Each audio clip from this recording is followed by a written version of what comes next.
In the year 2039, Lee Miller, a U.S. astronaut, is launched into orbit on a solitary mission to assess the state of the International Space Station. The ISS has been untouched for nearly 20 years, left to drift in low Earth orbit after unexplained political and logistical complications brought human space operations to a standstill. Miller's mission is simple in theory: run diagnostics, document any faults, make small repairs, and confirm whether the station could be reactivated for future use. At first, everything is under control. Upon docking, Miller reports back to Capcom that most systems are operational. Only the RS-7 pump shows signs of failure, but the damage is minor. The station, despite its age, is intact. It breathes in mechanical rhythm, cold and empty, but alive. Contact with Earth is constant. Voices on the radio ask routine questions. Miller floats between modules, his voice calm, his eyes sharp. He's done this before. But Earth begins to shift. The voices grow more concerned. News leaks through open radio channels. Wars, uprisings, panic. Lee listens to audio fragments and tries to piece them together. Cities are burning. Governments are collapsing. Soon, the questions from Capcom become less frequent. Then they stop. The silence isn't sudden. It creeps in. One day, the delay grows longer. Another day, the voice is distorted. Then, just static. Lee waits. He follows protocol. He repeats check-ins every hour, then every day. Days turn into weeks. Finally, a transmission comes through. It's garbled, impossible to decipher. A distorted voice, speaking slowly as if underwater. The words mean nothing but the tone. Something about it cuts deep. When contact resumes briefly, a video message plays. It's from Lee's brother. He smiles through the screen, speaking casually, talking about Lee's new nephew. He says he misses him. He says things will get better. Then the feed cuts off mid-sentence. It never comes back. Lee replays the message over and over, clinging to it. Each time he catches small details he didn't notice before. A tremor in his brother's voice, the faint sound of sirens in the distance. He begins to wonder if the message was even current or just something cached, long outdated.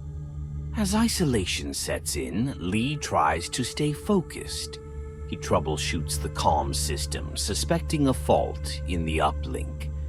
The repair manual is in Russian. He doesn't speak Russian. He flips through pages anyway, trying to guess using diagrams. It doesn't work. A new message arrives, a final voice from Earth. A man, speaking slowly and clearly, tells Lee that terrible things have happened, that there's no one left on the ground capable of bringing him home. He's told to wait. Rescue will come eventually. They're sorry. Lee doesn't believe it. Anger builds. He records a message back, calm but forceful. He demands answers. He accuses them of turning him into an experiment. He wants to know how long the mission was supposed to last, why no one is answering. He doesn't receive a response. Then another recording, an old man's voice, philosophical, detached. He talks about how human beings need connection, how silence is the beginning of madness, how without someone to share your reality, reality itself becomes warped. The recording ends. No source, no date. It just plays again and again. Lee drifts through the station. He talks to himself. He plays games. He draws faces on bottle caps and sticks them to the window, naming them like crew members. He argues with them. He apologizes to them. He begs them to speak back. He finds Polaroids of the old ISS crew, decades gone. He talks to them too. One picture, a girl in a blue jumpsuit, becomes his closest companion. He introduces himself as the new captain. He dreams of her. In the dream, she's alive, standing in the control module, smiling. Then he wakes up to smoke, a malfunction somewhere. The station is filled with haze. He covers his face, grabs a mask, and opens a shut pipe venting the gas. It clears. The crisis passes. No alarms went off. He holds the photo of the girl. He whispers to her, asking if she'd like to go on a date. He describes the Malibu sunset, pretends they're watching it together, pretends she laughs. The station grows colder. The systems fail more often. The window to Earth becomes a screen, not a portal. Lee wonders if anything down there is still alive. He watches his brother's message again. This time it glitches. The screen distorts his brother's face. Lee slams the console and turns it off. Days pass, maybe weeks. Time is impossible to measure. Then she's back, the girl from the photo. She's beside him, speaking, moving. She asks why he's dressing up.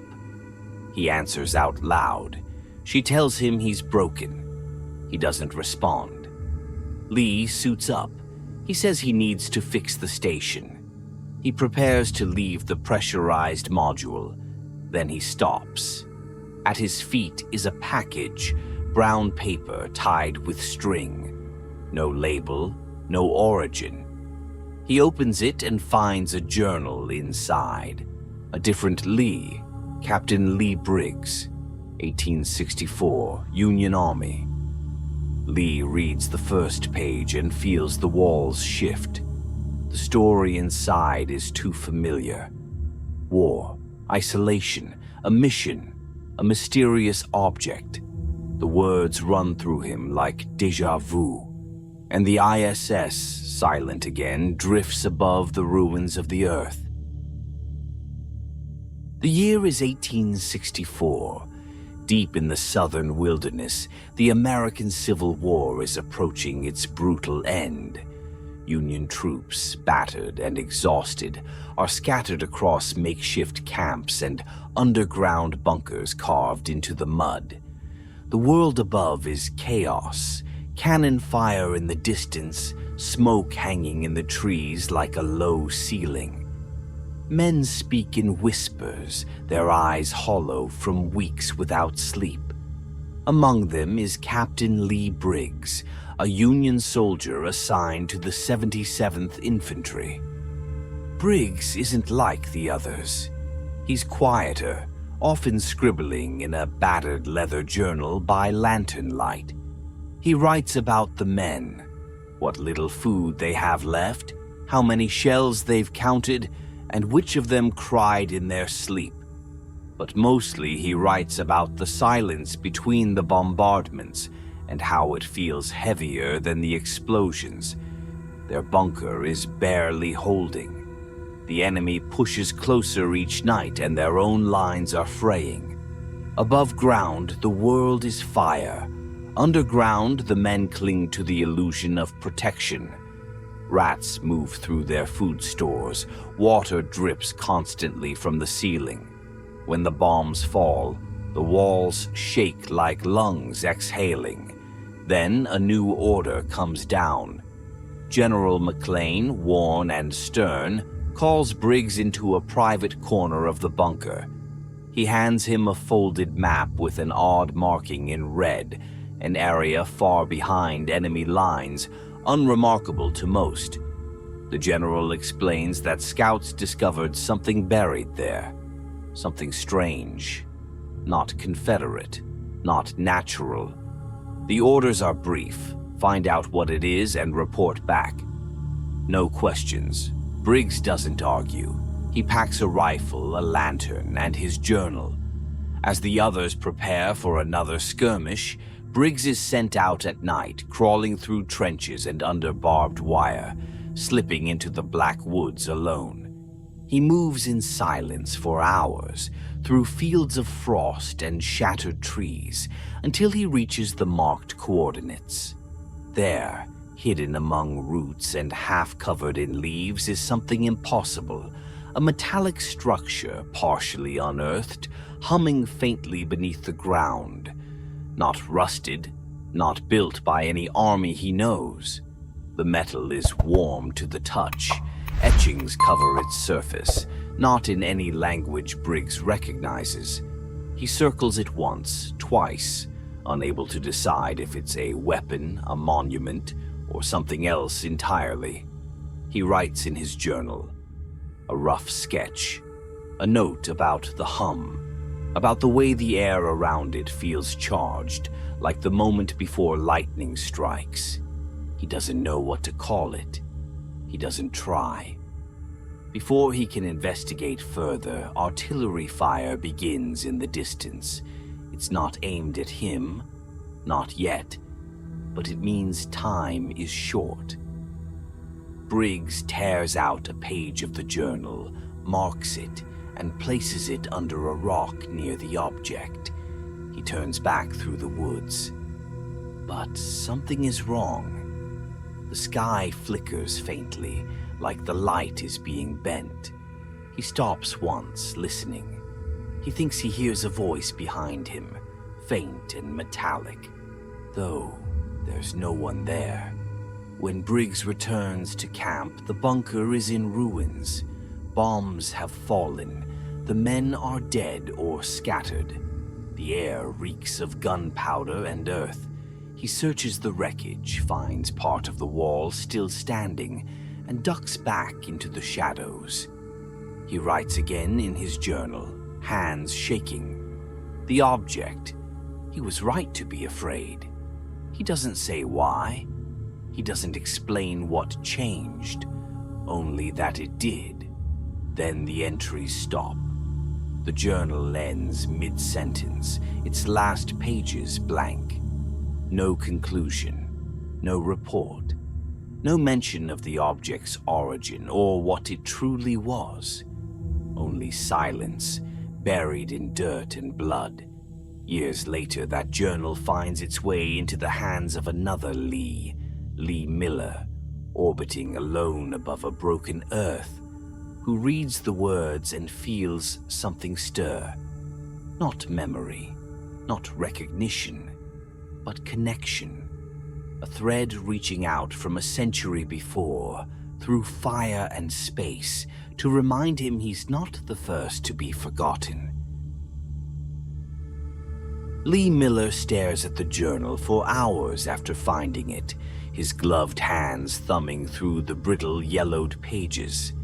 The handwriting is careful, precise, pressed deep into the paper like the author needed to make it last forever. Captain Lee Briggs, 1864. The entries read like thoughts spoken to the void, descriptions of death, of silence, of something unexplainable buried beneath the war no one remembers anymore. There's no explanation of how the journal ended up aboard the ISS. No one could have planted it. Not recently. There's no one left. Miller reads every word, slowly, piecing together the life of another man who also stood alone, confused and afraid, surrounded by chaos that didn't make sense. The entries end abruptly after Briggs finds the object, an unnatural humming thing buried deep in enemy territory. But nothing else. No diagrams, no measurements, no final thought. Just a blank page. Lee slams the book shut, frustrated. He expected answers, some message left for him across time, a link that explained what had happened on Earth, why he's alone, what this object really is. But all he gets is a fragment, a question with no response. The silence in the station is heavier now. The air feels too still, the weight of the ship pressing on him from all sides. The bottle cap people are still there, their drawn-on faces staring from the window like voiceless spectators. He avoids them now. He's tired of pretending. Instead, Lee begins talking to Briggs. Out loud, he speaks to the journal as if the pages might answer. He asks what the object was, what it did, why it felt familiar, and why, after all this time, he's the one reading about it. Alone, in orbit. Hallucinations return, more vivid now. The girl from the Polaroid appears beside him wearing a navy jumpsuit with a faded NASA patch. She smiles, soft and sympathetic. She sits beside him while he eats, leans on the control panel while he talks about Briggs. Sometimes she answers, sometimes she just watches. He doesn't question her anymore. Reality begins to warp. Not suddenly, but slowly. Corners bending, time overlapping. One day, Lee finds strange scrawlings on the ISS walls. He doesn't remember drawing them, but they're there. Battle formations, Confederate flags, notes in the margins of Briggs' journal, reproduced in his own handwriting. There are sketches of the object. He traces them with his fingers. They match the etchings on the outside of the ISS pressure module, where they shouldn't exist. The station transforms into something between past and present. Civil War graffiti mixes with zero-gravity systems. Food packets are stacked beside sandbags. A Polaroid of a soldier, not an astronaut, is taped near the airlock. Lee walks the corridors as if through a battlefield, ducking under imaginary fire, whispering to comrades that no longer exist. He begins dressing like Briggs. He wears a makeshift captain's insignia on his jumpsuit. His beard is wild, his hair is matted. He carves tally marks into the metal walls. He doesn't know what they're counting. One day, he finds himself sitting in the control module, staring at Earth. It's still there, blue and green beneath thin clouds, but it doesn't look real anymore. More like a painting, something staged. He watches his brother's message again, hoping for something new. This time, the video glitches. His brother's mouth moves, but the words don't match. The background flickers to black. The screen pulses with white noise. Then silence. Lee throws the screen across the cabin. That night, or what feels like night, Lee suits up. He tells the girl in the Polaroid, who's now walking beside him, arms crossed, that he needs to go outside. He's going to fix the comms array. She argues, tells him he won't come back. He argues back. She asks if he even knows what's real anymore. He doesn't answer. Before stepping into the unpressurized module, Lee sees something he didn't notice before. A book wrapped in the same brown paper and string as the journal. He tears it open. It's a second volume of Briggs' writings, but different this time. Less structured, more frantic, like Briggs had lost his grip. He reads about the hallucinations, the sounds that came from the object, how the line between dreams and memory began to blur. Briggs wrote about hearing voices from the future, about seeing stars that didn't exist, about fearing the object was alive. Lee grips the book and feels his chest tighten. The words match his own. It's like reading a memory he hadn't written yet. He starts hearing transmissions again, faint, indecipherable. They repeat on a loop, language he doesn't recognize. Code, maybe, or voices slowed to a crawl. He tries responding. No reply. He opens a log and starts writing his own journal. Not diagnostics, real thoughts. He writes about the station, about how long it's been. 6 years. He documents the systems failing, the isolation, the hallucinations. He writes that he still believes someone might come. He also writes that he knows they won't. He calls it a slow return and says that even if he dies trying, he'd rather fall to Earth than rot in orbit. One day, he suits up again, climbs to the outer hatch. He plans to detach his tether and float, hoping gravity might catch him. Maybe it'll burn him up. Maybe not. But it would be motion. It would be change. He unhooks the safety latch and freezes. He breaks down, sobbing, screaming through the helmet. He can't do it. Not because he's afraid of death, but because it would mean it was all for nothing, that there was no point to any of it. He climbs back inside, collapses in the airlock. Inside, he finds another message, a voice recording, this time calm, detached, but human. A man speaking about fate, about how life can't be controlled, only witnessed. He says he once almost died in a car crash, but didn't. He says there's something beautiful in not knowing what comes next. Lee sits in silence, covered in sweat, hair tangled, walls scrawled in charcoal and pen. He looks around, sees the past painted over the present, sees the faces of ghosts. He begins to believe the object Briggs found wasn't buried in the earth, but buried in time. And maybe, just maybe, it's here now, watching him, waiting. The ISS is no longer a space station. It's a tomb orbiting a dead planet. Inside, Lee Miller drifts like a ghost in a sealed coffin, his face barely human anymore, hidden behind a mess of hair, deep lines carved by years of solitude. The walls are covered in drawings, Civil War maps, faces from old photographs, notes from a mind unraveling. A war fought long ago now lives inside the metal shell of the station. Time, memory, history, they all bleed together. There's barely enough power to keep the oxygen flowing. Most systems have failed or been jury-rigged so many times they're unrecognizable.